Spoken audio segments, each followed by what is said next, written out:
Sekunde chache zinaweza kuamua kati ya maisha na kifo. Hapa MUHAS, idara ya tiba ya dharura na ajali, inawaandaa wahudumu wa afya na madaktari kutoka sehemu mbalimbali kukabiliana na dharura. Kupitia mafunzo ya shahada, uzamili na kozi maalumu za kitaalamu, wanafunzi wanajifunza kutoa huduma ya dharura kwa haraka na kwa ufasaha. Kila somo, kila mafunzo, kila hatua inajenga vizazi vipya vya madaktari walio tayari kuokoa maisha. Hii ni Behind the White Coat, idara ya tiba ya dharura na ajali, shule ya tiba MUHAS.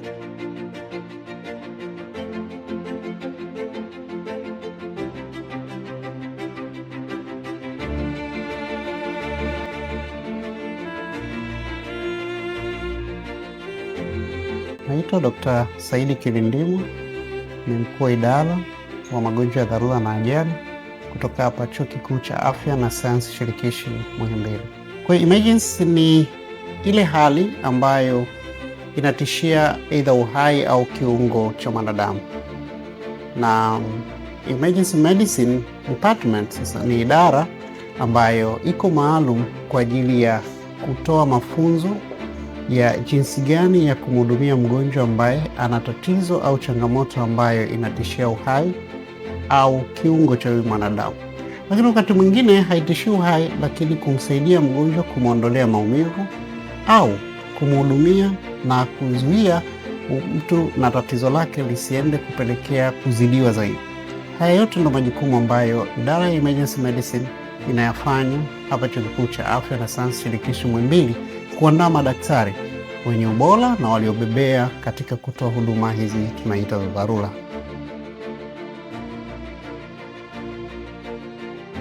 Idara ya emergency medicine ilianza mwaka 2010. Ni mwaka ambao Tanzania kwa ujumla ndipo tulianza kuongea idara ya emergency medicine. Na tulipoanza haikuanza kama idara, ilianza kama unit ambayo ilikuwa chini ya idara ya anesthesia. Humo ndo tulipokuwa tumeanzia na tukakua, na kwa sababu ya umuhimu na kukua kwa majukumu tulionayo, mwaka 2011 ikawa idara rasmi ambayo ilijitegemea katika Chuo Kikuu cha Afya na Sayansi Shirikishi Muhimbili.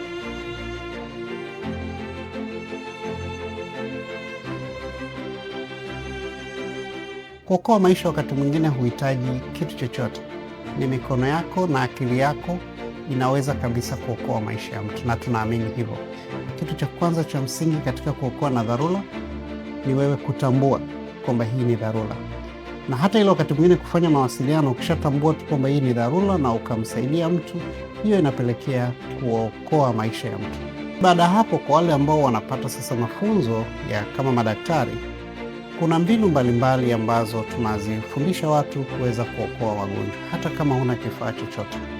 Lakini kwenye mafunzo na hasa ukifika maeneo hospitalini, viko vifaa vingi ambavyo vinatumika kwenye kuokoa wagonjwa.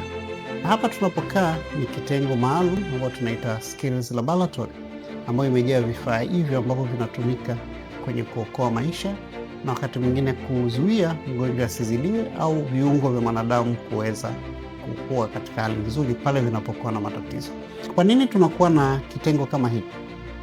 Wakati tunakuwa na wagonjwa ambao wamepata dharura wa ajali, wapo kwenye kipindi ambacho ni wataalamu wanaita vulnerable. Wako wanapambania uhai. Si kipindi kizuri kukaa na mwanafunzi kumfundisha jinsi gani ya kutibu dharura. Lakini tunapokuwa na kitengo kama hiki, tunakaa na mwanafunzi, tunamfundishia kwenye vifaa vilivyopo ndani, anakuwa na uelewa wa kutosha, na tukiridhika kwamba ana uelewa wa kutosha na salama kumhudumia mgonjwa, tunampeleka sasa kwenda kuanza kutibu wagonjwa. Kwa miundombinu ambayo chuo imewekeza ni ya kutosha kuhakikisha kwamba mwanafunzi tunatembea nayo mguu kwa mguu, tumemshika mkono toka anapoanza na mpaka anapokuwa amemaliza mafunzo, kuwa mahiri akiwa salama kwa watu watakaohudumia.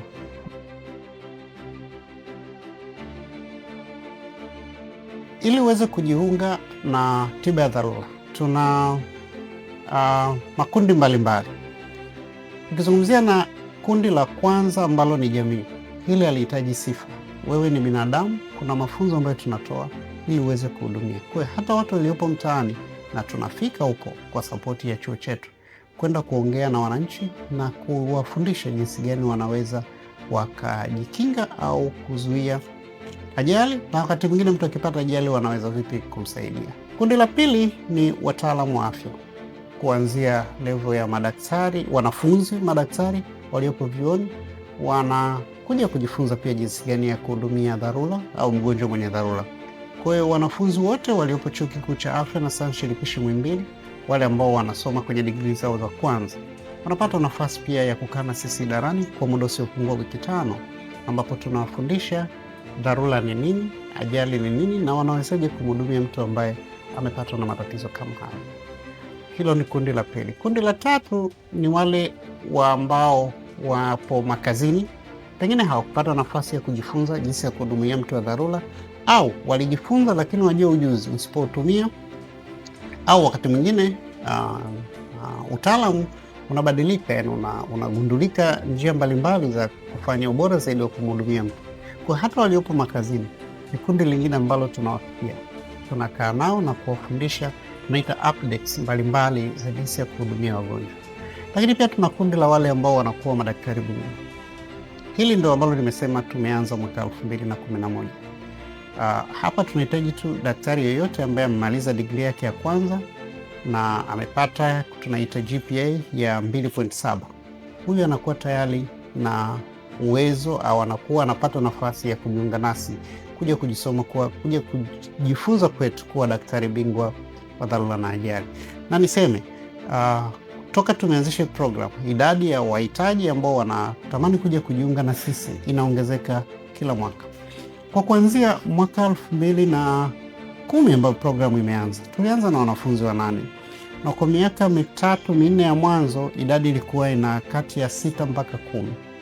Lakini kuanzia mwaka 2014-15 idadi kila mwaka ilikuwa ikiendelea kuongezeka.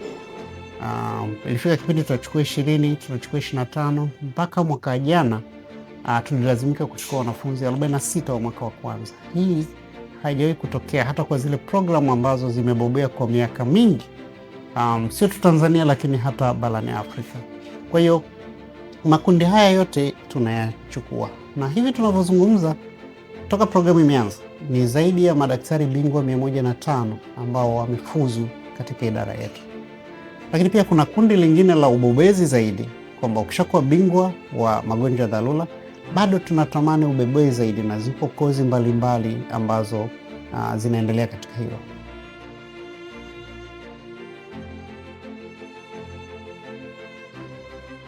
Kwa miaka toka tulipoanza 2010 mpaka leo tuko 2025, almost miaka 14-15, maendeleo ni makubwa sana.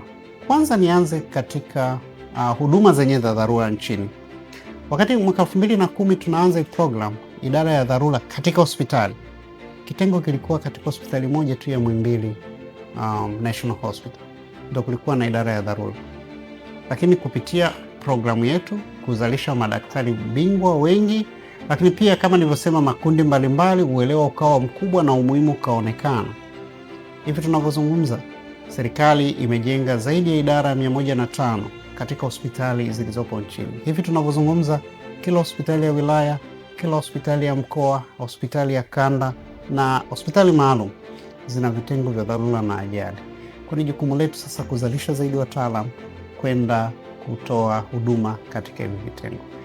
Maendeleo mengine ambayo tumeyapata baada ya kuanzisha hii kitengo cha dharura ni mashirikiano, na hasa kwenye kufundisha wataalamu wanaohudumia majanga, tunaita disaster medicine.